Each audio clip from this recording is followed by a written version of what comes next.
Brad. I'm Graham. I'm Phil. Today we continue our tour of Magic Hat's On Tour limited IPAs. Today we're doing hIPA. hIPA. However you do it.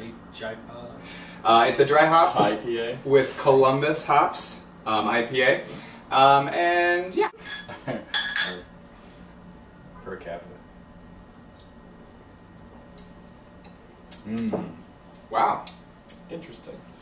This is really tasty for what I've grown to expect out of Magic Hat. Well, since we're progressing on the tour, maybe Blind Faith was the opening thing, and then we're getting more and more along the taste trail. You know, it's funny.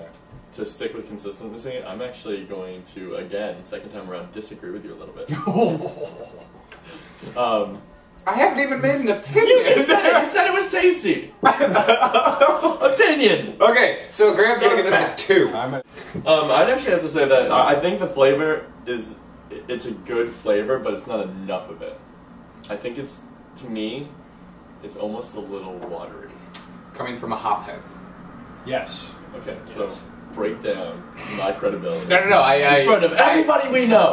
All million, or rather, maybe closer to 375.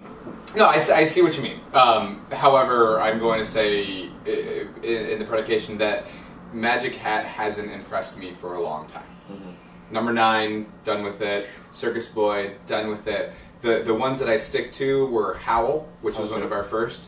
And Lucky Cat's okay, but more of the Roxy Rolls, which is getting in season. We should grab that. Yep. Those are really the only 2 beers, and this is approaching that. However, I disagree. I don't think that as we get deeper in the tour that it's going to get any better. Oh, I think the tour is only going to get better in regards to itself. I don't think it's. I would agree with you on that line. We're going to go ahead and review this beer. I'm going to give this a 7.5. It's a 6 1/4. You black. 9. And that's basically because I think that they're on the right track. I don't think they've gotten there. No, you know, actually, despite some of my harsher comments about this beer, I'm not going to rate it that poorly. Because I agree with Brad in the sense that, like, I do think they're going in the right direction because the flavor in this is really good. It has a nice, like, golden, almost citrusy flavor, and the hops then add to it. And it's, like, really, it's very pleasant, you know? It's a very pleasant beer. Even for an IPA, it's, like, hoppy enough for me, but it's, like, pleasant enough, you know, where, as you said before, you can drink a 6-pack of it responsibly over 2 days.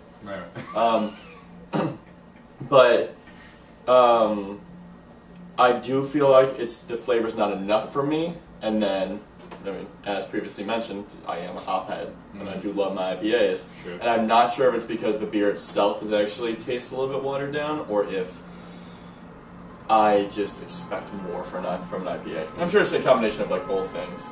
But I would have to say I'm, like, you know, again, with the whole Magic Hat thing, it's, like, mediocrely impressed, not to the point where when I look at the beer cooler, I'm like, oh, I'm going to get that Magic Hat, you know, so. Impressed inside of Magic Hat. Yeah, so it's something, again, that I will probably overlook this beer in the future. No. 6.6.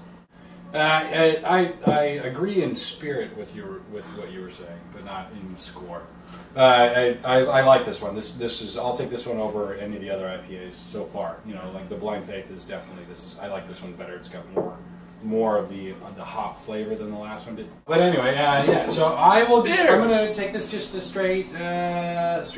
7, and yeah, I would drink it again. But if there was something else that I enjoyed in the fridge there, if there's a good offering of craft beer in the freezer at the store, I'd probably pass this one over. But this is still something I would enjoy. Beer Friends! Thank you, Magic Hat. Mine's done.